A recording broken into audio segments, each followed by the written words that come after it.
Hey everybody, I'm Chris Fafalius, and I'm the producer of Krista Makes a Podcast and the host of the One Hit Thunder podcast. And I'm Matt Kelly, host of Horror Movie Night and the producer / the head of content for the Geekscape Podcasting Network. Between the two of us, we have, believe it or not, 25 years of podcasting experience, and we want to help you start your own podcast.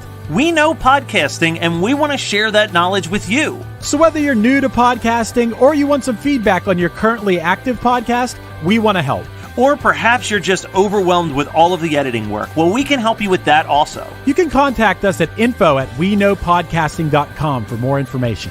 We're excited to help your podcasting dreams become a reality. I'm a mess. I'm such a wreck. Hey Geekscapists, with Valentine's Day around the corner, we've decided to hook you up. Geekscape has partnered with the video dating app Filter Off to bring you a free and fun video speed dating event on Saturday, February 13th. To take part, all you've got to do is download the Filter Off dating app to your smartphone. Find the Geekscape event and RSVP with the code GeeksLove2. That's TOO, because we do love to. You don't have to wait until Valentine's to use the app either. It's fun and free, and Matt Kelly has already racked up a ton of dates on it, so what have you got to lose?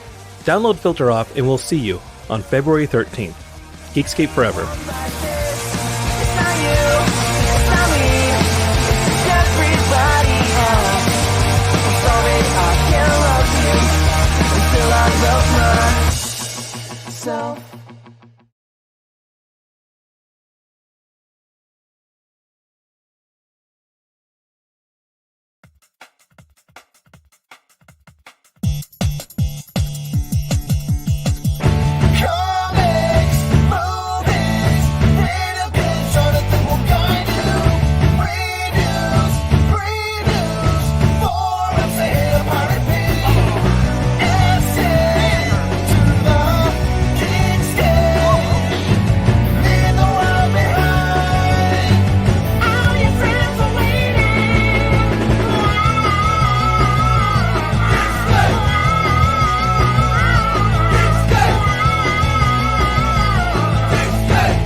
Hey Geekscapists, how are you doing? I'm Jonathan London, your host. And if this is your first Geekscape, well, strap yourselves in for some pop culture talk. It's what we've been doing for 15 years. So if you've been with us that whole time, you know what to expect. We're going to talk, let's see, movies, video games, comic books, some TV. That's been pretty hot. Yep, you've been watching that WandaVision? We'll be talking about it, but don't worry. If you're not caught up, we're going to be saving those spoilers till the end of the show, and we'll give you plenty of warning so that you don't get anything spoiled for you.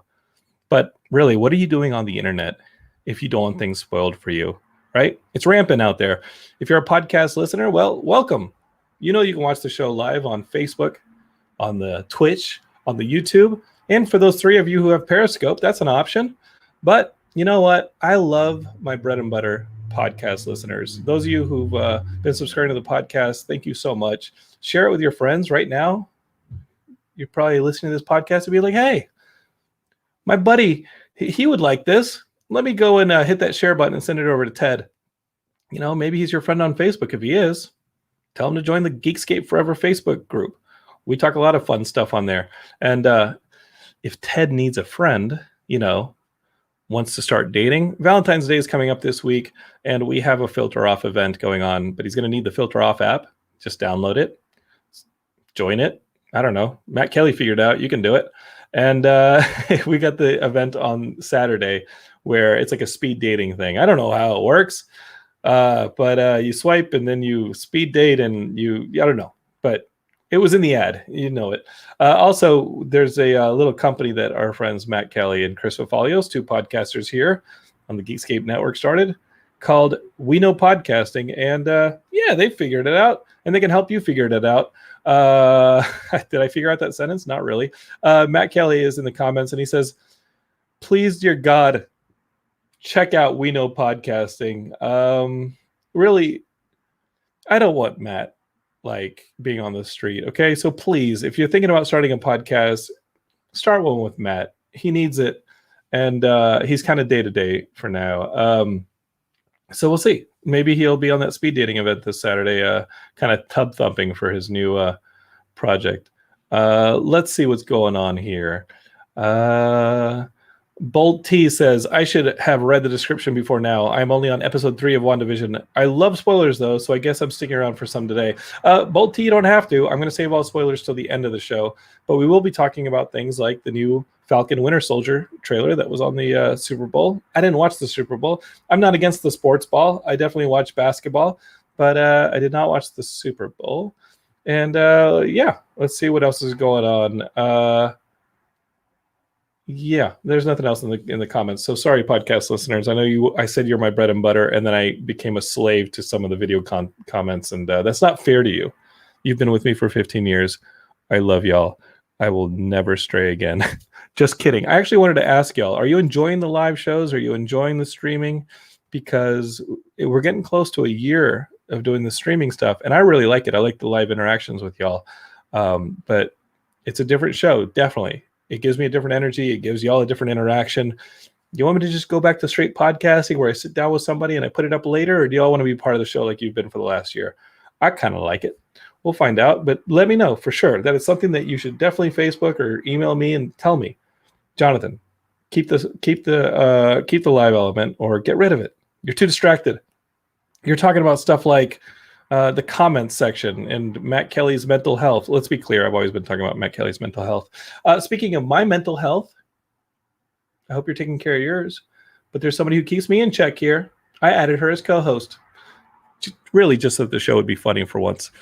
Her name's Katie, and here she is. Hey, what's up? I'm glad to be back. Sorry I missed last week. I heard it was a boy hoot. Yeah, but I had to take a boys club. You did. You had a boys club. I had to take the cat to the vet, and he was not happy about it. And he's been mad at me for this entire week and will not go near me.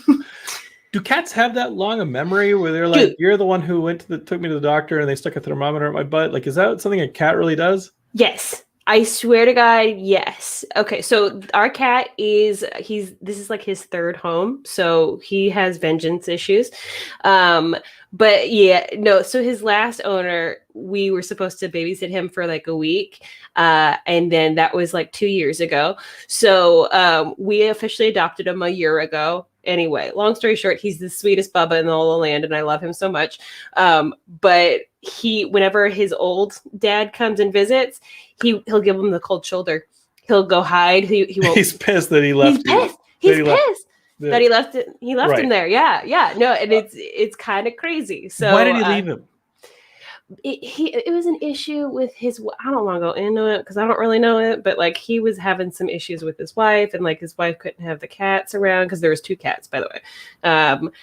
Yeah, it was a whole thing, and we just ended up falling in love with them because we just kept them for however long, and we're just like, okay, dude, it's about time. We're gonna adopt these boys because they're our boys now. So wait, you got 2 cats out of the deal? 2 cats out of the deal. Oh. Yeah. So Oliver, really the tiny vampire. Oh, okay. Yeah, and then there's Yazzie, the big fat guy. Okay. Well, we had fun last week. It was a boys club, and maybe the boys club will come back soon. We didn't mean to make it a boys club. It's just when Katie fell out, it became a boys club. And Katie, I got to tell you, there needs to be more boys in geekdom. Yeah, I get it. Yeah. Let's make it toxic. We were talking about sports, and Geekscape is, I'm late to this party, but some of y'all may have watched this. I'm addicted to it. I binged it this weekend. Ted Lasso. I think you told me about it. Yes, Katie, how is that not the best TV of this year? No, it is the best TV show of this year. It is the best TV show of this year, and Sudeikis kills it. Like in a way I was not expecting from an SNL character that I was not expecting to ever have a show. Like it's one of them, in my mind, the most successful and endearing shows that has ever come out of SNL. And it's just like someone described it as like a warm hug that we all needed, and it is. It's so good, and football is life. Katie, the Ted Lasso character was an SNL character because in the credits it says that it was based on an NBC Sports story. Yes. So what happened was NBC got, I believe, European football or something to that effect. So they came up through Sudeikis, who was on SNL at the time. He made this character called Ted Lasso, which was basically the first episode where he was like an American football coach trying to coach. And so he was trying to explain European football or the original football. That actually makes sense because you connect your foot to the ball. Anyway, and his name was Ted Lasso, and they did all these commercials and these spots, so it was kind of SNL. It was really more an NBC promo, but yeah. That was amazing. Those 10 episodes were incredible. They were heartfelt. They were exciting. They were hilarious. Every character got their spot. The economy of every script and the directing, everything was amazing. And I'd just been wondering, like, hey, what's Zach Braff been doing? Because I really liked Garden State. And I know he'd been directing some films. So he directed like episode 3. Yeah, which is one of the best episodes ever. And every also, single the guy, Katie, was awesome. I know. We rewatched it for the second time through. It's so good. And the guy who plays Roy says the best fuck in all of the land. And he's a writer for the show too. Right. He was writing for the show, and he was like, hey, I think I could really play this part. And they were like, okay, send it in the tape. And he did, and he freaking booked it, and he kills that role. I think he was a stand-up. Was he? Oh, that makes sense. I mean, Heidi did some research on him, and I agree with you. His fuck is equivalent to the dude from The Wire. Shit. Like, it is, everybody's got that word, and I mean, maybe there's a curse word out there for me, but we'll find it one day, and I'll make it my go-to. Yeah. Huge. We got our good buddy, speaking of comedians, Gil Baron's on the show, and Gil is a comedy producer here in LA, and he's a major geek. I met him up on that Clubhouse where I meet everybody these days. I spent a lot of time on that Clubhouse. You know, Geekscape's my Clubhouse, but you know, sometimes you got to go to another Clubhouse and expand the. You get it. Right? I mean, I'm bringing people networking. Networking. Trying to get you all guests because your freaking appetite is, come on, stop it. Insatiable. So here's my good buddy Gil Baron. He's got a lot of geek opinions, and let's see what he's got. That's Gil Baron. Gil, there he is. He's on the show. Gil, how are you, buddy? I'm doing great. It's been a really cool day, just clubhousing and getting my shows together and doing all my work. Like you said, I'm a comedy producer, so we're still doing shows through quarantine. We're doing them via Zoom, and most of my shows have moved to a venue called Nowhere Comedy Club. So if you're looking for cool comedy shows, go to nowherecomedyclub.com and talk to me, because talk to you about is it literally the Nowhere Comedy Club right now during pandemic? Because is this a physical space when we're not in end times? Well, it's a new venue, and they were like here in LA. Okay. Well, I don't know. So it was started by Ben Glebe, who is here in LA, and Steve Hofstetter, who I know is based in Philadelphia or Pittsburgh for the most part. But clearly they're both touring comics. They have a studio here in Sherman Oaks that I think they've done a couple of shows, but the point is that audiences watch them on Zoom. We're not trying to be open and spread COVID or anything. So people watch them on Zoom. Sometimes comedians can go into the studio if they want to be on a stage with a mic and all of that kind of stuff. But we haven't done that yet for our shows. Everything has been Zoom based, and we've just been happy as clams. We got to do it 1 month with Alonzo Bowden. We got to do it in December, and I love Alonzo. Yeah, and NPR brought me Alonzo, and I love him. For sure. From Wait, Don't Tell Me. Yep. And so, how does this work? Somebody buys a ticket and gets a Zoom link, and then they watch comedians Zoom jokes at them? Yeah, I mean, our show is an entire late night show. The structure of it is a late night talk show. So they're getting a full show with monologues and desk bits and guest interviews. I think I said his guest was George Wallace, from That's awesome. From Vegas, the great George Wallace, who just came out with his awesome book. Our second month, we had Danielle Perez, who is so funny and so killer. And we just got reposted a clip from it. Maria Bamford just posted a clip from it because she was such a fan of it. And Guy Branum was on the show, and Dulce Sloan from The Daily Show was on the show. I'm geeking out so hard right now. Gil, what are you doing here? Oh, never mentioned you have a real show. What are you doing on Geekscape? What's going on here? Why are you slumming? All right, Paul, you're slumming here with the geeks. What are you doing here? You got a show with real comedians. I just got Katie. Katie's the only real comedian here, and I'm not even that real. Oh man, if I had a Katie, do you know where I'd be right now? I think we all need our not own next to kitties. that quilted blanket. Did you say the Nowhere Comedy Club is in Sherman Oaks? They have a studio there, Studio. but Okay. it's on Zoom. It's nowhere. You Yeah, don't yeah, have okay. to go anywhere. You can be in Dallas, Texas, or Fort Worth, Texas, or San Antonio, Texas, wherever around Only the world. Texas? No, everywhere around the world. Okay. Just Everywhere around the world Galveston, in Texas. Texas. you could be Austin. in Austin, Texas, Laredo, Texas, El Paso, Texas. Yeah, Don't go to Midland, Texas. Nobody wants to go to Midland, there Texas. are certain floors of the Alamo where you're not going to get service, but You're not gonna- you could theoretically. It doesn't have a basement. You know that, Gil. I do know There's that. no basement in the Alamo. So where would the Geekscapists go to be check out more on that Zoom? Yeah, I would definitely recommend finding us on Twitter and Instagram at Your Late Night. You can find us at Your Late Night, and you'll get all of the news about our shows. And one of our really recent show hosts, Dwayne Colbert, was featured in one of the Superbowl ads. So he just got tweeted by oh man, who just tweeted him? Can I look it up? Is it okay if Yeah, I? you can do whatever you We'll want. talk whatever over you you. need to It's do. fine, We will yeah. absolutely Go just for it. talk Yeah. more about Look the it up, cats. Gil. What do you, Katie? Look Tell it me up. about these two cats you do. Yeah, Yazzie and Oliver, they're fantastic. I am curious though. I am curious about the way you do your comedy shows. I've seen a couple of comedy shows and they haven't been great because the whole Zoom thing can be tough. I'm wondering, is your audience live as well? Are you allowing them to have audio? That's impressive that you're allowing them to have audio because What do you mean? sometimes, because sometimes people they mute the people that are just in the audience so that you don't have Hecklers. Hecklers and things like that.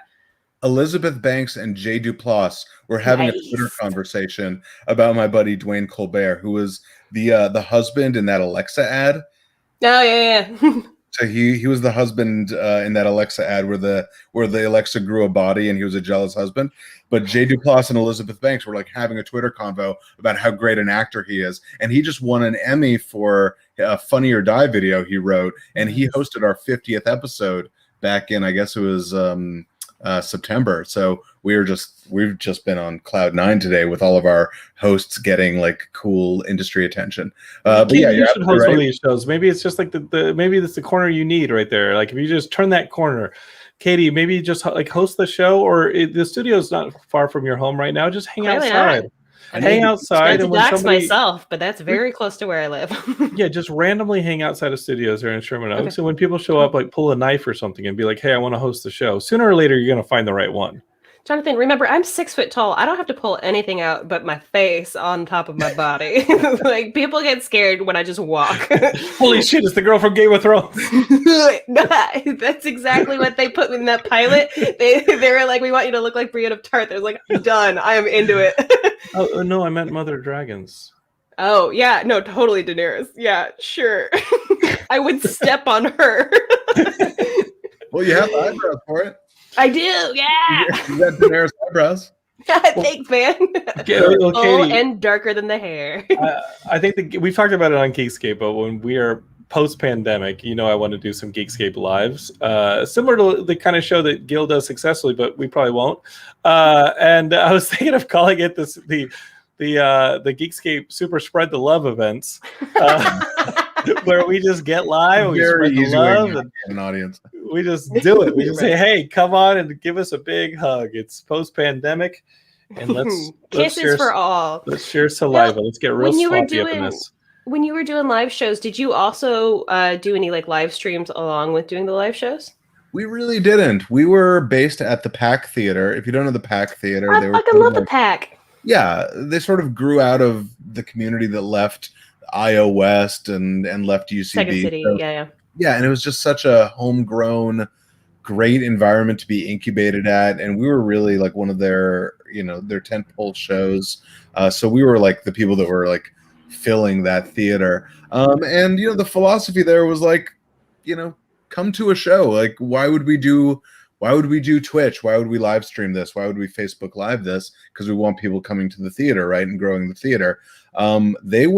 I will give them a lot of props because when the pandemic hit, they moved on to Twitch like that. They were so quick. I saw that, They were so on it. They knew what they needed to do. There were some people that had Twitch experience. And so we did 6 shows that were on Twitch before we moved to Nowhere. We got to do the show with Jerry Minor twice, which was amazing. And Fortune Famester came on the show, and Horatio Sands came on the show, and Jerry O'Connell came on the show. We got to do the show with Drew Droege.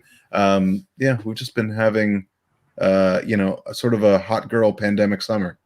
Well, I don't know all the comedians' names, but hook me up with that Jerry O'Connell, all right? Like, sorry, I'm a noob, but that Jerry O'Connell, I want to see what he's got. Dude, Jonathan, you'll love Fortune Famester. I love everybody. Drew Droege is amazing. So speaking of Twitch, this Jay Keevers over on Twitch says, will you go to all the Texases for Geekscape Live? Oh, that's a great idea. Yep. I will go to all 19 of the cities that Gil named in Texas for Geekscape Live. We'll just do a Texas saddle tour. We'll just do we'll do like a round rodeo. We'll do like a rodeo thing. From Amarillo, Texas. Yep, near my dad's hometown of Groom. We'll go down to my hometown of Austin, and we'll just, go crazy. It'll be the Steers, Queers, and Beers Geekscape tour, and I think y'all will love it. That's fucking not PC at all. I'm so sorry about that. Well done, dude. Way to go, Jonathan. So many steers. Nothing but steers with this guy. So Gil, like, you're a geek though. Like, we met on Clubhouse and we connected over talking comics nonstop. We were like, boom, and we killed the room. People cleared out. They were like, we're just gonna leave these nerds to talk about comics. We were in a room, They started playing Closing Time. Yeah, well, we shut that bitch down. I'm having a bit of No, Siri, I wasn't Katie, is that a female incel bot going on? Yes, she's trying to shut me down. She's like, you don't know shit. Like, what are you reading? Because I think you're reading some stuff that I don't read, which is like the DC books. I'm reading just about everything. I'm reading all of Future State. I'm reading the Marvel stuff with King and Black, which I think they're actually doing a really good job, and made me care about Eddie Brock for the first time, which I've never in my life cared about. I'm really loving the current Black Widow series. I think is really good. You're absolutely reading stuff I don't read. For sure. Strange Academy, which is sort of the new. It's all the magical teenagers in the Marvel universe, and they're being taught by Doctor Strange. So it's sort of like the updated version of Generation X. I don't know if you read Generation X. That was like over the X-Men books. You had all the young X-Men being taught. Yeah. And Logan's just being a hard ass to all of them. And Emma Frost, really, but now we've got it on Strange Academy had some interest because I liked Mark Waid's run on Doctor Strange. I thought that was good, and it felt like it led into it.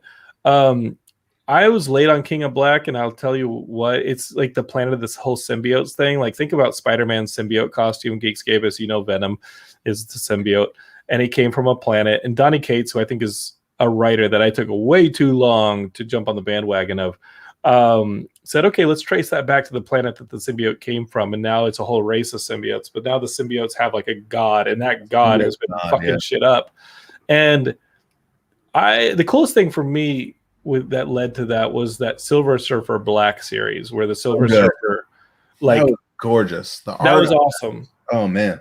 So Geekscape is, if you're looking for comics to read and you want kind of like a one and done-ish comic that might lead to other stuff and it might not lead to other stuff, get Silver Surfer Black. And it's a real artsy, trippy, cool book. But Silver Surfer runs afoul of the god of these symbiotes and starts infecting him. He starts literally turning black and not silver and losing his powers and becoming weaker. And he has to find the power to defeat it.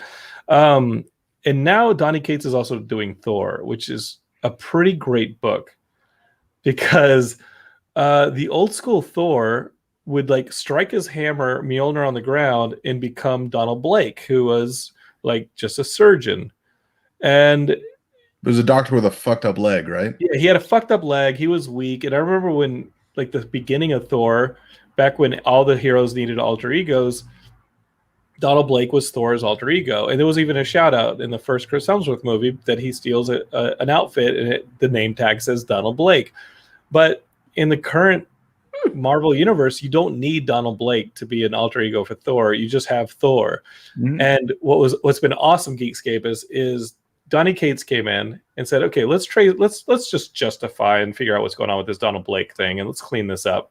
So Donald Blake was Odin teaching Thor humility and saying, we are going, like, every now and then you're going to have to regenerate. You have to become Donald Blake to live amongst mankind. And it will teach you humility and to connect with them because you're a god and to these people.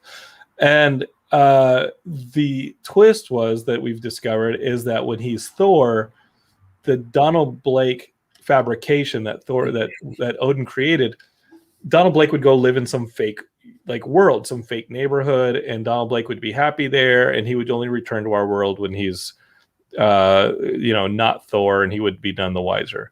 So in the Marvel universe, Thor has been Thor for a long time. So Donald Blake has been in this little pocket universe that Odin created for a long time, so long that Donald Blake started thinking, hey, this is like the Truman Show. None of this is real. And he starts going insane and like killing people and becoming more powerful and like murdering like the serpent dragon that is in charge of this world and like taking its power. And so recently in the comics, Thor says, I'm going to check in on that Donald Blake guy.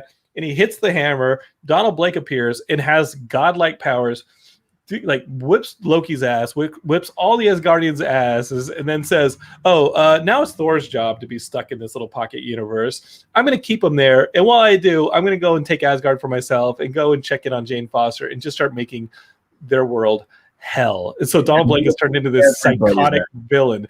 It's creepy. He's like Silence of the Lambs level creepy. And it's been awesome. Another Donny Cates book. I think this Donny Cates guy is somebody they got to give the keys to over at Marvel. He's a fantastic writer. Yeah, I think Marvel's doing a lot of really great books right now. DC, I'm reading all this future state stuff, and I just keep being like, do I have to? It feels like such a chore to me. The one that I really loved was Wonder Woman, which is Joelle Jones. If you don't know Joelle Jones, one of the top comics creators of the last 10 years, and set her sights on creating a new Brazilian Wonder Woman. And so incorporated Brazilian myths. Was like, well, the whole concept of Wonder Woman is the clashing of myth and reality, right? Myth and superheroics. So she's like, well, if we're going to do a Brazilian Wonder Woman, we have to start with Brazilian myths. And she's got a Pegasus named Jerry, and she's got a short fuse, and she's I'm just having the time of my life reading that book. There's only 2 issues, and they just gave that character a new book, an ongoing called Wonder Girl. So I guess she's going to be the new Wonder Girl, and supposedly they're developing a CW show for that character. So DC is like putting the power behind that one. We're going all in on this new Wonder Girl, Wonder Woman. I think she's great. Yara Flor is the name of the character. It does feel like the Wonder Woman series and franchise is only doing good for DC at the moment. Like they is have the done rest of that stuff any good? Like, is the future state stuff good? I haven't enjoyed most of it. I liked Supergirl. It's tough to get through. Yeah, no. I know that there's something on the other side of it, right? Like there's a soft relaunch. I mean, it's not which at the end of what was it called? Death Metal. Everything matters now, I guess, is their mantra. It's like a multiverse, and every multiverse matters, right? Yeah. There's multiverses, which is fine. Okay. And like they're clearly doing that in their TV and movies. All I care about is that any individual book I read is good on its own, right? I don't really need the entire DC universe to connect and make sense and bring in Superman Red and Blue, and Turtle Boy needs to make sense, and and Ambush Bug and Tasmanian Devil need to team. I don't need that. Give me a good book with a writer that cares about that character, right? Bendis on Young Justice, great. I'm doing okay. I'll be okay no matter what they do.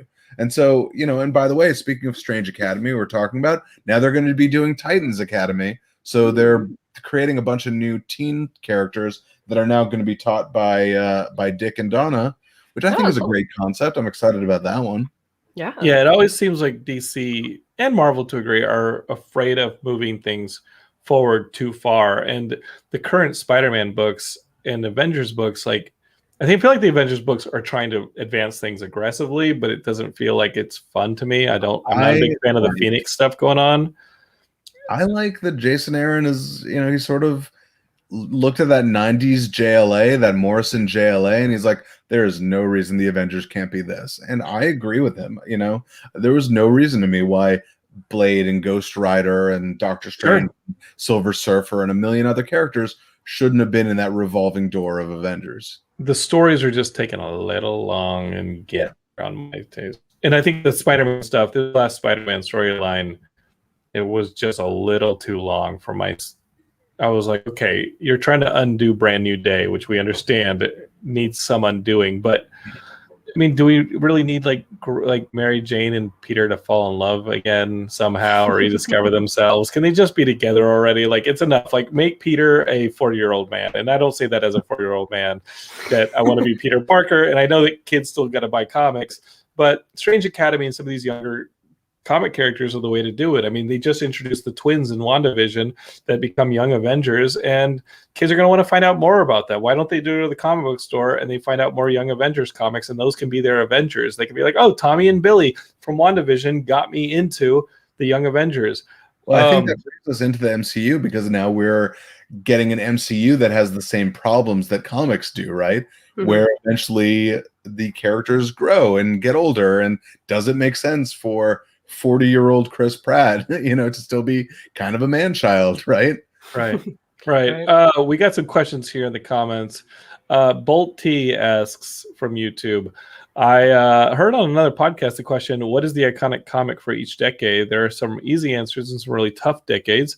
Can you three give it a shot? Like, I mean, if we just go back to like iconic comics from the 60s, I would say it's that Fantastic Four one that redefined Fantastic Four #1, like redefined superhero comics, incredible, and kind of led to the creation of the Marvel Universe. If I was to go with like the 70s, I would say that the Denny O'Neil, like Green Lantern, Green Arrow, were like, that's kind of the iconic one, because it introduced things like... I thought you were going to say Batman and the Demon's Head and all that. Maybe, but I was mainly thinking about like the social issues that come to light in the 70s, because it was such a socially conscious decade, and that we had that one like Speedy issue where he's doing like smack, right? Like Speedy's addicted to smack, and that was, I think, a Green Lantern Green Arrow crossover story. Well, they had that run, the Green Arrow as a book.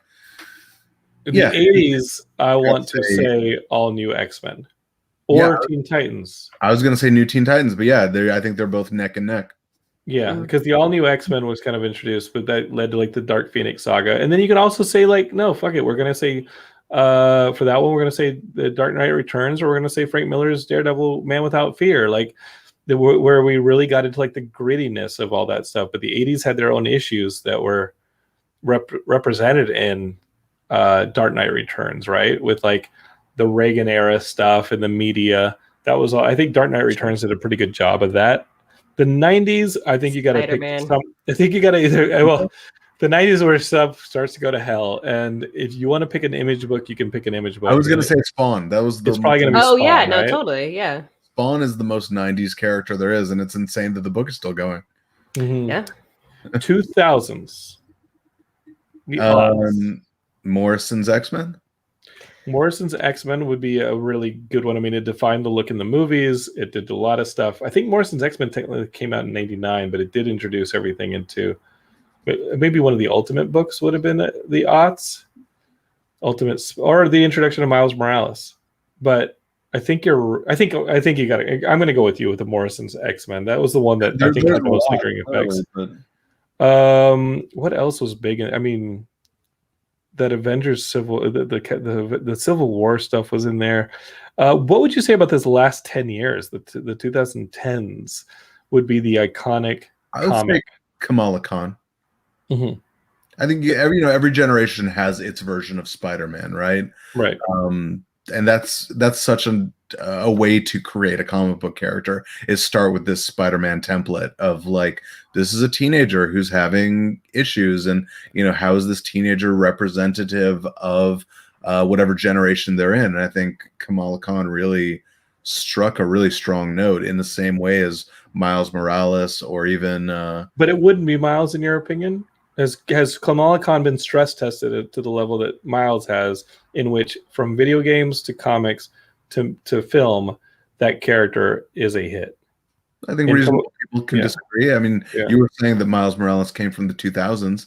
Certainly, Miles Morales fits into that into that mold. I think Invincible fit into that mold. I think Tim Drake as Robin fit into that mold. I mean, clearly, Spider-Man just keeps getting reincarnated as different characters. And Kamala Khan was a major part of the sell on that EA Avengers game, even though it wasn't supposedly a good game, and she's getting her own series. So I think that character's...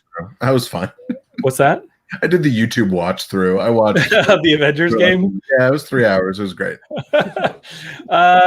Bolt T actually has a pretty good argument on the 2010s. It may not be a superhero book at all. The Walking Dead. Oh, heck yeah. Oh, absolutely. The Walking Dead may have been the comic for the 2010s. Yeah. Or the 2000s. Let's see. Bolt T wants to also know if 80s Watchmen could have been the 80s book. That's actually a really great call. I feel like that got more popular retrospectively through the ages. Like, I don't know if it defined. I think only because the comics came out so late when they were supposedly they shipped horrifically late whenever they were coming through. I didn't know that. Yeah, they were like a year or two late at times, and it was only once they were collected in the 90s that people started talking about Watchmen like as the genius thing that it was, and that also created like that whole argument that like Alan Moore got totally screwed out of his characters getting reverted to him because they were never intended to be collected as a trade paperback and continue to be published. They were supposed to only be published in the 80s, and then after some time they were supposed to be reverted to him, and that clearly has not happened. Another comics based question, then we'll get into some Falcon, Winter Soldier, and WandaVision talk. Is Matt Kelly saying, I've been out of comics for a few years, but I'm feeling the itch again. Check with the doctor first. What are the top 5 current titles that are worth checking out or are easy entry points? I'm going to go with the comic that I recommended to you, Gil, which is Crossover, also by Donny Cates, which is like the Roger Rabbit of comic books, and 3 issues are out, and it feels like the most meta comic I've ever read. I have a take on this, which is just that, I don't think comics today are the way comics were in the 70s or 80s, where there's a jumping on point that you should sit and get through a run. I think you should hear about which, a great run is going to be 12 to 24 issues now, right? So if someone tells you, hey, Greg Rucka's Wonder Woman is incredible, seek out Greg Rucka's Wonder Woman and don't worry about the world that's going on around it. Well, that's one that I constantly am telling people about. Or, if someone tells you that Saga is really great, yeah, absolutely go seek out Saga. But clearly Saga is a self-contained thing. You don't have to worry about anything around it. I don't worry about jumping on points anymore because eventually Batman is going to go back to being Bruce Wayne, and Clark Kent is going to be Superman, and his identity will be secret once again. One way or another, I think seek out good runs because, life's too short to be super loyal to a book that is going to ebb and flow and sometimes be good and sometimes not. Find a really good run. Matt, he said it. The real answer was go read Saga. Katie, have you read Saga? I've read a bit of it. I've been meaning to pick that one up. I've gotten so far away from comic books because I just haven't gone out anymore. And I don't know, Gil, where you're going these days, but like I have a comic book store like in walking distance that I used to go to just to like hang out and chill. But like I barely even go out on walks anymore. And I'm so afraid of going outside and, catching the vid and all that. That's Saga's one of those that everyone has told me for years. Like, you got to get into this. This is a really good one. Why the Last Man? Obviously, another Brian K. Vaughan book, Saga. And I mean, I know Matt Kelly. Matt Kelly is a man with his heart on his sleeve. He's the head of content here at the Geekscape Network. He made that title himself. I'm gonna say, Matt, if you go out and you get Jeff Lemire's Essex County, it's a book that's about that thick. You're going to cry and you're going to love it. It has every piece of like nostalgia that I think that you love. Matt is also the host of the Horror Movie Night podcast here on the Geekscape Network, and He's incredible. I love Matt. Good dude. Dearly. He's a good dude. He's also a great host at the Go Game. And if you really do like WandaVision and you're having a lot of fun with it, Tom King's Vision series from a few years ago was like a fun, contained series that also had a lot of influence towards what we're watching each week on WandaVision. Everything Tom King is doing generally. I really like his Rorschach book that is coming out right now. I loved Mr. Miracle. I'm really enjoying Strange Adventures. Batman Catwoman is a little weird to me, but it definitely feels like a continuation of what he was doing in Batman. And, you know, he turned Batman into a 50s romance comic and made geeks love it. Like, if you can make all of those toxic geek dudes like read a romance comic that is like a love letter to wives, you know? I can't read it in public. I get so steamy. It's really? Yeah. It's like your 50 Shades of Grey, 50 Shades of Batman. Katie, no, it's so emotional. It's so like loving. It's not 50 Shades of Grey in any way. It's so he write love poetry and publish it as a Batman book, and it's insane that they gave him the green light for that. Yeah, make it a romance book. Make Batman a romance book. Yeah, it was totally a romance book under Tom King. So let's actually talk about this this thing that we just saw, the Falcon Winter Soldier trailer that premiered at the Super Bowl. That was yeah. Well, I don't know about spoilers. We're only going to talk about this trailer, but I thought that we're gonna go frame by frame. Yeah, we're not gonna go frame by frame. No. But I do think that we have to talk a little bit about what we saw in this trailer. We're not going to show the trailer, but let's talk about some of the things that we saw in the trailer. We saw what I thought was like my favorite thing was we clearly have a story in like post Captain America, Bucky and Winter Soldier's relationships. They've kind of been quippy and contentious while Cap was there. Now Cap is gone. He supposedly gave the shield and the mantle of Captain America to Sam, the Falcon, at the end of Infinity War. Now we got this series, and the main thing that jumped out at me when I watched the trailer for the first time was Baron Zemo from Civil War is back. That's Daniel Bruhl's character, and he has the purple mask. Mm-hmm. He has the Baron Zemo mask, which is like the mushmouth mask from the Cosby Kids, and he wears it, and I love it. Am I the only one who thought in that shot where he's carrying the mask looked like it was CG? Oh no. No, but I wouldn't put it. Shot was weird to me. Oh really? Oh, interesting. It's a weirdly done trailer. There's a lot. Yeah. It might be the colorizing, yeah. That might be it too. Yeah, I think there's a lot to like get you interested. I don't think it was a well-edited trailer. Sorry if Katie was the editor on that trailer. I was the editor on that trailer, and I made a lot of money, so I don't care anymore. Yeah, no, that's why I'm doing Geekscape, because I'm an editor for Marvel films. We pay Katie very well here at Geekscape. Yeah. Suddenly Matt Kelly's like, what? I'm the head of content. Exactly. And this is the content that you're ahead of, so you should be paid, you should be paid accordingly, Matthew. That's so funny. I really thought it was a fun one.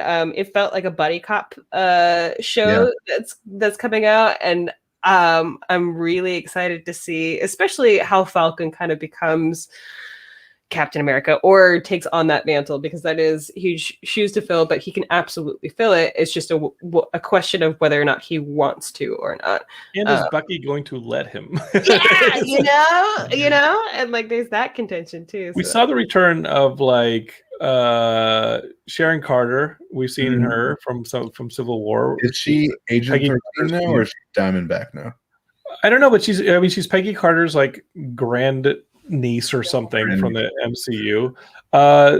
Wyatt Russell isn't in the trailer, I don't think, but he does play not necessarily U.S. agent, but he does play John Walker, who becomes U.S. agent. We saw him from the back at the football. Okay. He kind of looks like Captain America. His outfit looks like Captain America, but he's U.S. agent. I saw that Batroc might be back. He said him at the beginning of Civil War. This is a little bit of IMDb spoiling, but Batroc is back. And then there's a Carl Lemley, who's a older African American actor, is cast in the series. Could he be playing Isaiah Bradley? Because that is a storyline from the late 90s that happened in comics in the Truth miniseries, where Isaiah Bradley was discovered to actually be the first Captain America. because it was kind of like a controversial storyline, but it's become canon in that why would the U.S. government experiment on blonde-haired, blue-eyed like American soldiers when they can just experiment on African Americans? And so the storyline was that they tested this super soldier serum on African Americans, and it's kind of like messed up. But the one successful person that came from it is Isaiah Bradley, who was like the first real Captain America before Steve Rogers. And it became canon because his grandson became a member of the Young Avengers. Right. And so the question is Isaiah Bradley in the series? U.S. Agent definitely is in the series. Batrock's definitely in the series. Those were spoiled by Topps trading cards. And the villains that you see with the masks in the trailer supposedly are the anti-Captain America gang, the Flag Smashers. And so we're going to get this. What's this faction? Storyline. The Flag Smashers, who are led by somebody named Flag Smasher. Oh, very original. Okay. They're basically like, that dude's hates flags. Yeah, they're basically around that guy. They're basically like a well-organized version of the idiots who raced the cap a few weeks ago. That checks out. They're like, no, we're patriots, and we're going to show you, Bucky and Winter Soldier. We're going to show you, Winter Soldier and Falcon. We the patriots. So who knows how that's going to work out? But we got ourselves a pretty politically driven storyline for. That's cool. Falcon and Winter Soldier. And supposedly Rhodey has an appearance. Don Cheadle supposedly has a little piece in that's exciting. Yeah. So am I just like spoiling it? In Infinity Told you there were spoilers ahead. Told you. In Infinity War, they definitely showed that Sam and Rhodey have a relationship, a little bit of a contentious kind of mentorship going on. Mm-hmm. And that clearly he cared about him because Rhodey was like, walking around the forest, looking for Sam. What's crazy is that this series is going to come out so soon, in a little over a month, in late March. Yeah, we have here's the premiere of it. Here's what I think is going on with Marvel TV right now. So beyond WandaVision, which is so fantastic and so interesting, but is clearly going to lead us to whatever phase 4 is, like all of these weird multiverse things that seem to be coming out, right? There's all these hints of, we know Doctor Strange 2 is a multiverse. We theoretically know that Spider-Man 3 is going to may involve a multiverse, all of these kind of stuff. Ant-Man and the Wasp, as the next Ant-Man and the Wasp is called multiverse. It's like a multiverse mayhem kind of movie. No, that's Doctor Strange too. That's multiverse of madness. But then there's also going to be, which am I wrong? Is Mephisto coming from the Ant-Man world? No. What's his name? Kang the Conqueror. Kang the Conqueror. That's Ant-Man. Yeah. So all of these things are going on. So WandaVision is kind of seems to be setting all of that up, right? It's called Quantumania. Ant-Man 3 is called Quantumania. So it'll deal with the quantum realm for sure. Yeah. So then we have Falcon and Winter Soldier, which is sort of the aftermath of Captain America's death, or not really death. I guess he's still out there somewhere. So I think he's getting the special on Sundays. Yeah, he's got that AARP card. And we know we have Armor Wars coming at some point, which is going to probably involve all of the ancillary Iron Man characters from all of those movies.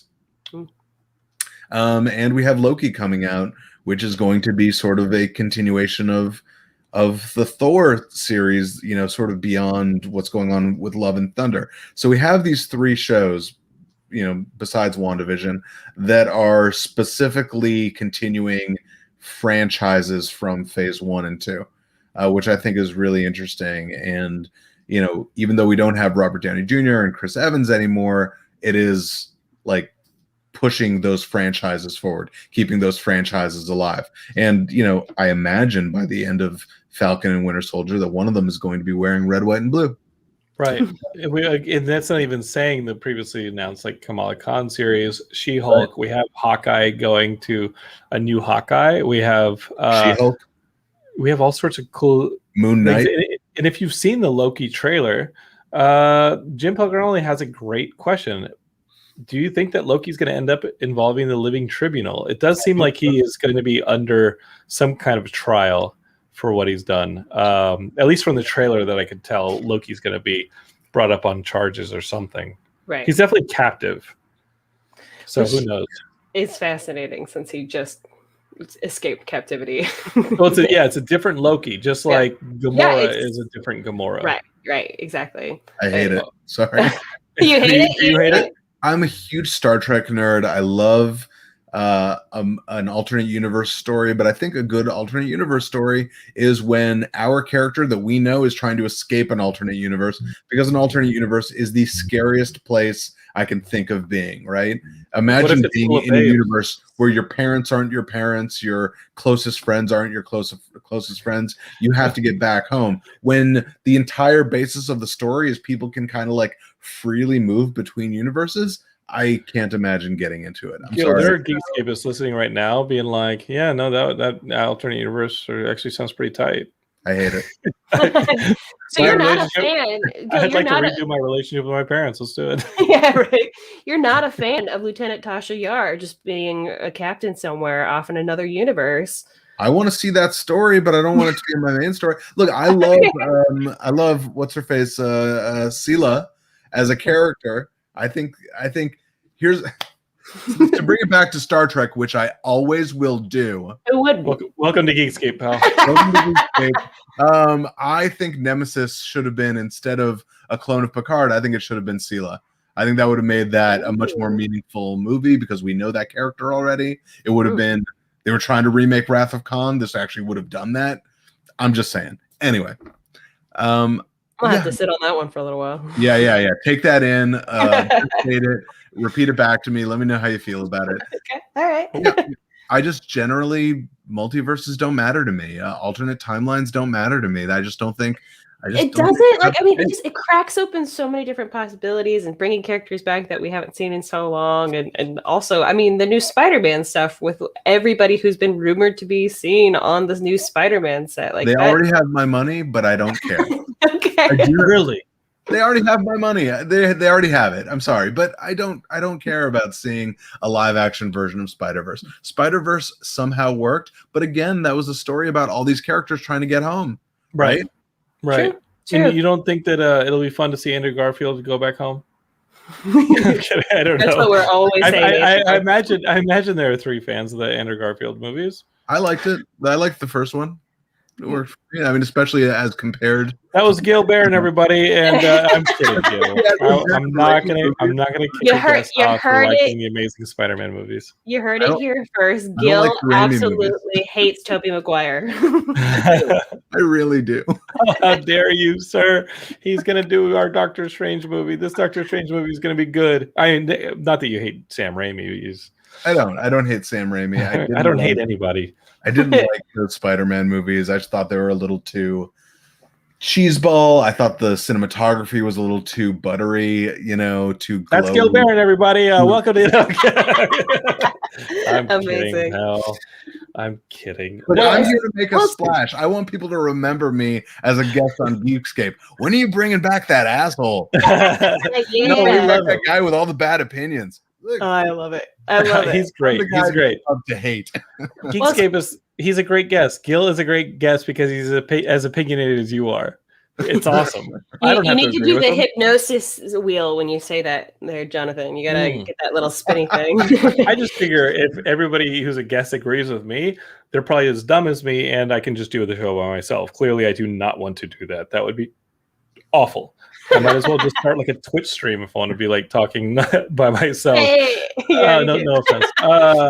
But also, speaking of dead characters coming back to life, and are we going to do that? Because I have to throw up spoilers. Geekscapists, we're now going to move into the part of the show where we talk about WandaVision episode 5. So what I'm going to do is I'm going to set y'all up for that. Let's talk a bit generically about WandaVision episode 5. There are going to be spoilers. Let me just set it up for you video folks.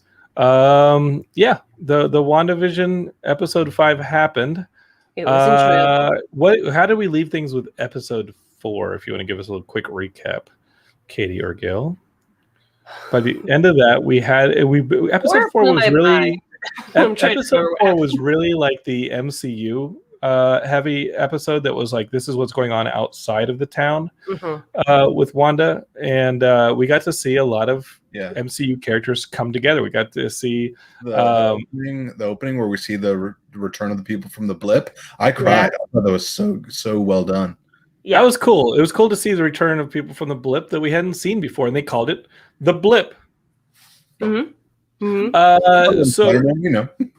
So we start getting some characters back. We see Randall Park's character from Ant-Man.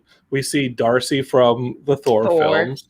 And we start to see kind of like the sidekickish characters from all these different films start to come together and figure out like what is going on in the town. And it's the first time that we actually see like, oh, Wanda's in charge of all this. She has broken into a military facility and taken Vision's body. She might just be like reanimating his corpse, but now we have these twins that are not. I'm sorry, that's my biker gang going past. But yeah, are you late for a meeting or? Well, no, I'll catch up. Episode 4 is also when Wanda takes her first steps outside. Correct? No. Was that happened in episode 5? So now we're going to go into episode 5, and Sword keeps trying to poke into the bubble and see what's going on in Wanda's universe. Like Darcy allows them to start seeing what's going on a little bit. We have Monica Rambeau get ejected at the end of episode 3 that also showed up in episode 4, and she says, "This is all Wanda. I've been inside. I can now tell you all what's going on." She's fabricated this perfect world for herself and Vision, and things are getting out of control. So episode 4 dealt a lot about like the Sword side of what's going on, and episode 5 was Monica Rambeau going back inside and them continuing to try this to the scene that you're talking about, Katie, where finally Wanda just says, "Enough of this shit. Quit. Just leave me alone. I've created this bubble. Just leave me alone." But we've already learned since episode 4 that the people who live in this town, Wanda's kind of kidnapped them, and they're being held against their will, and it sucks to be them. Like it's actually horrible to their souls. Like they feel her sorrow and they feel her pain. It's almost like torture. Well, torture. And it's fascinating too when she steps outside of the bubble. She becomes more Russian than I think we've ever seen her before. Sokovian. Sokovian. But like, but even in the movies and everything, like she had a little bit of it here and there in the earlier movies, but like she went hardcore in that one scene, and then snapped back to reality and all that. But reality. And she went full. She went pretty far into the villain territory too. Yes, she said, did. "Leave me alone. This is your only warning." Like, and that's it. Yeah. So she's kind of Breaking Bad. We predicted that a little bit here on Geekscapists, that Wanda would break bad going into Doctor Strange 2. I still think that we're going to see Doctor Strange in one of the later episodes of WandaVision.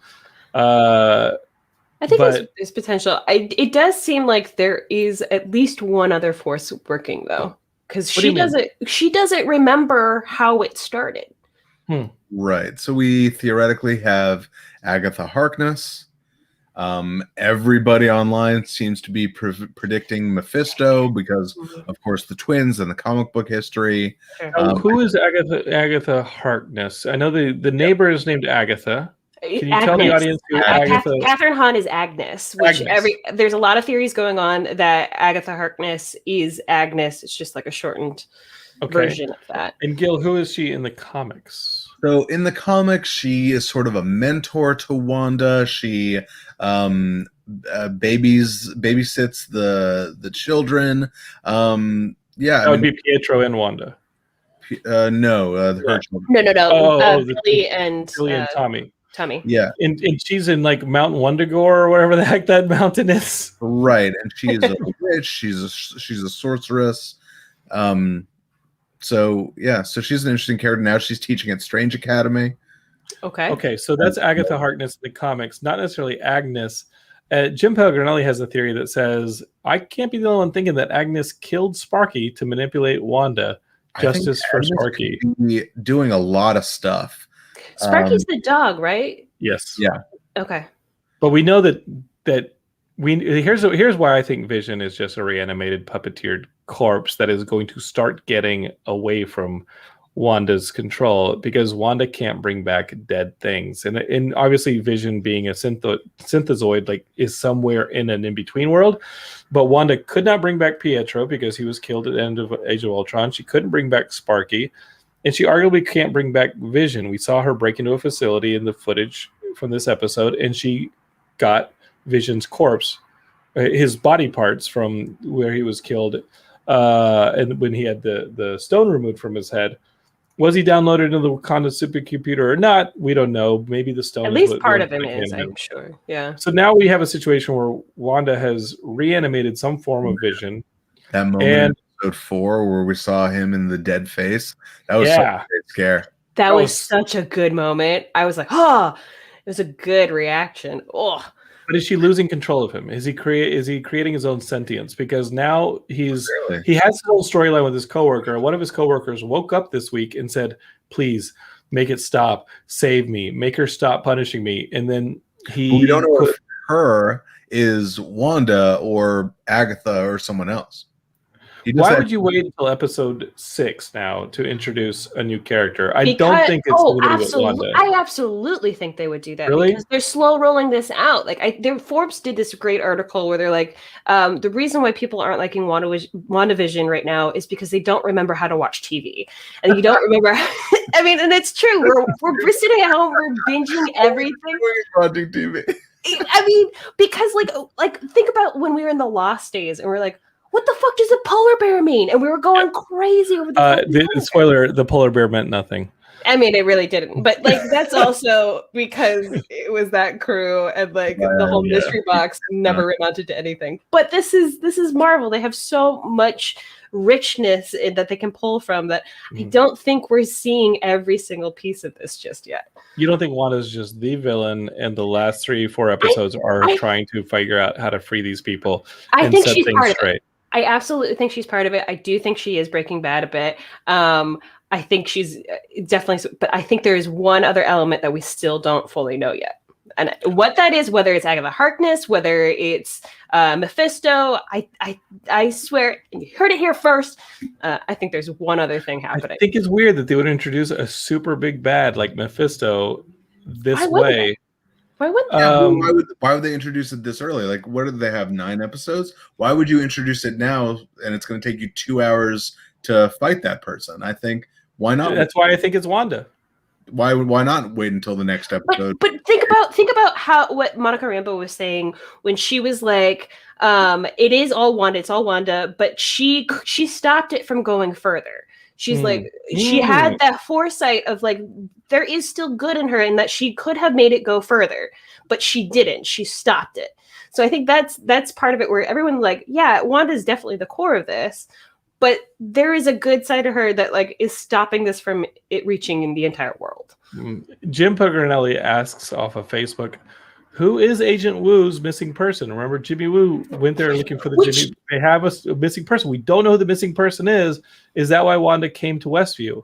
Or after is stealing Vision's corpse? So that's the other thing is when they're naming everybody. They have almost everybody in the town named, but they don't name Catherine Hahn. Yes. They haven't figured out. Yeah, Agnes. They haven't figured out who she is in real life, and we're still not sure who she is. So she killed Sparky. She may have, but like, what's the moment? And I don't know if this was a MacGuffin or not, but the moment you didn't kill Sparky, did you? Oh, I did. Yeah, no, I edited the trailer for Falcon, Winter Soldier, and I killed Sparky. Take that, Incelbot.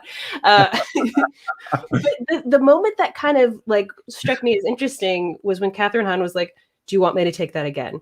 Like, you know, those tiny dips that happens every once in a while where it's just like, you know, things aren't quite right in this universe or whatever. Katie, you're like you're like Sherlock Holmes with this. Wow. Dude, I love this show. Right, and the fact that she's asking Wanda. So the question is, does that mean that Wanda is in control of Agnes, or does that mean that Agnes is like fucking around with Wanda? That's my thing that I find so interesting because Agnes has always been there from episode 1. She's been the constant.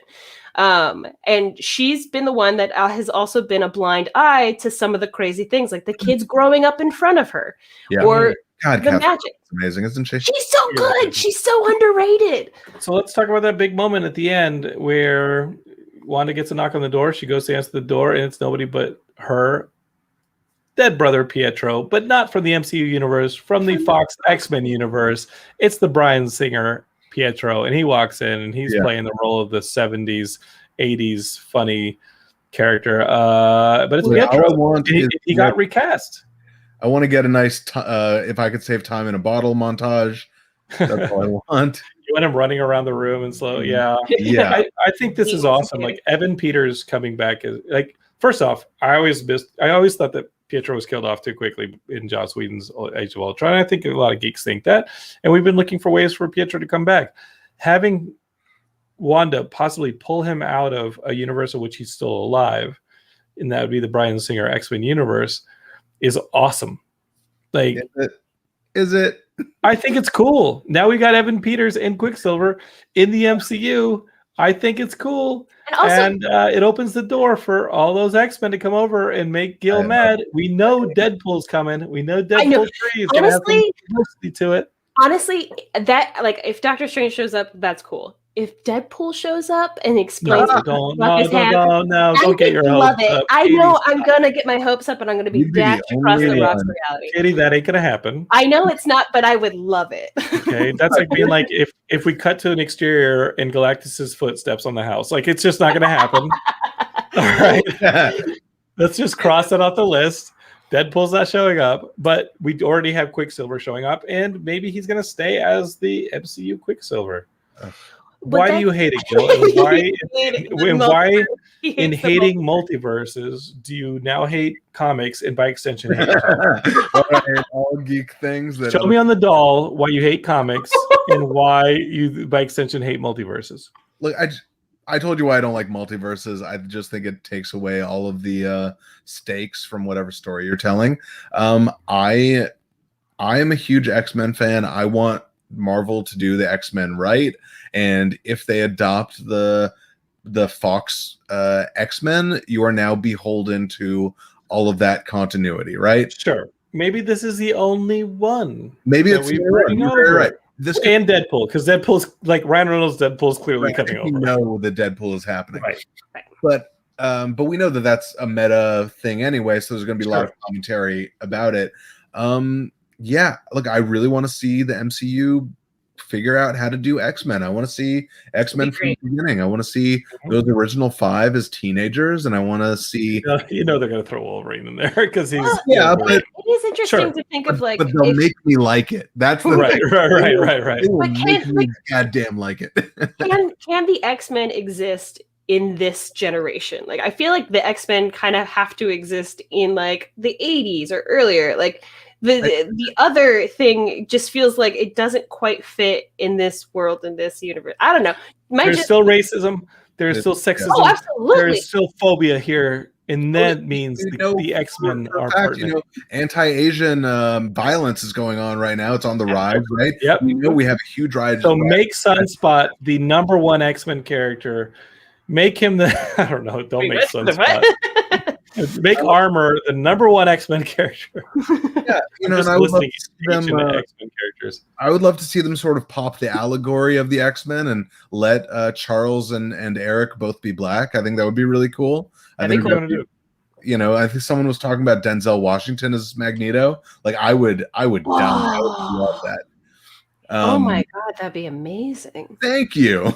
Well. And I don't think he would ever do it. It'd be funny to see Magneto just chewing gum, but like, I would love to see. I don't know if he ain't got nothing on me. No, I love it. Okay. Denzel's such a good actor. I don't know if he would do a superhero film like that. Like, are you sure? Are you sure? Maybe y'all shouldn't do a Denzel accent. I mean, are you sure, Charles? Are you sure? Just putting that out there. I'm excited for an X-Men movie that doesn't end with "Come on, Eric, you're better than this." It's like the main twist at the end. It's like, Eric, you're better than this, and then it's resolved when Eric realizes there is some good in him. At least their mother's names weren't Martha, so. Raymond Russell says Hugh Jackman is coming back as Wolverine. I'm calling it now. He's not. He's not. But did you hear this story? Did you hear this story off of a podcast with who was the actor on this one? Did I write it down? I did not. It was from Lord of the Rings. Viggo Mortensen said that he went in and met with Bryan Singer for the first Wolverine, and he decided not to do it because he brought his child Henry with him. And he did. First off, Viggo Mortensen said in this interview that he didn't want to be tied into a franchise for 30 years, and that's what he thought was going to happen. He then ended up obviously doing Lord of the Rings, which wasn't as big a time commitment, but was a very huge commitment, pretty exclusive for those years. So Viggo said he didn't want to do it for that reason, but also he brought his kid with him, who was very versed in X-Men. He let him read the script, and the kid goes, "This isn't what it's like. This is not what it's like." And he used that as Viggo barometer. Mortensen also had his kid.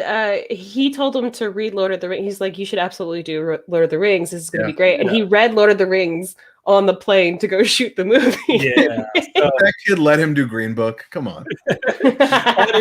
Viggo, your kid made. No, Viggo was good at Green Book, and Green Book was the movie. Yeah, Green Book's a controversial. I do have to run in a little bit. I do want to make one quick point about the X-Men. So off air, before we were starting, I was telling you guys about a script that I read that was the proposed Fox sequel to Dark Phoenix. They commissioned a script from Zach Penn that was their Hail Mary to be like, look, we can still bring this franchise. This franchise could be fine.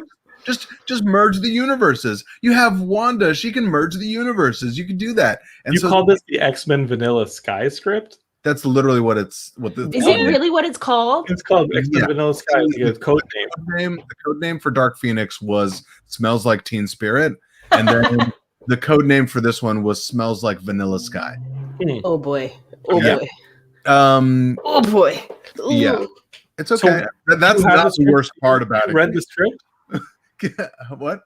You read the script? So I've read it. I've done a table read of it. It's not great, but it essentially ends with the X-Men characters walking through a portal into Manhattan, and Iron Man and Spider-Man swing by. It is that. That's just the ending of the script. What's the sense of the script? What's the body of the script? Most of the script is House of M. So it is Charles has made a deal with some human leader who hates mutants, that he would make the world forget mutants exist, and that way all the mutants would be safe. And Charles has made that deal. He's going to technically do this. Okay. Yeah, and so and the only person and mutants are starting to wake up to reality, including Quicksilver, who awakens Magneto and Cyclops and Storm and Dazzler, and so that's sort of the cast. And Charles is the villain, kind of in this one, right? Yeah, as he is in Dark Phoenix, also kind of in the same way. So they have made Wanda, who is in the X-Men universe, is Pietro's younger sister. Like, she's a child in Days of Future Past, right? She's hooked up to a machine and is controlling reality with the help of Cerebro and whatever. And so the ending of it is they unhook her from the machine, she opens a portal, and the X-Men walk through it to join the MCU, which is stupid. I mean, I wasn't gonna say it, but oh man. Look, all I want the MCU to make their own thing about mutants. Yes. They'll figure it out. Right. They're always there. They're there. They're coming out. We get it. Whatever it is, they'll figure it out. I don't need to bring the Fox mutants into it, even if some of the casting ends up doubling up or something. Sure. Even if that happens, I don't want anyone to think that the Fox universe happened, and that I just don't like multiverses. I'm sorry. Multiverses don't appeal to me. Well, Gil, it's been great having you on Geekscape. You are always welcome in this universe. Oh my god!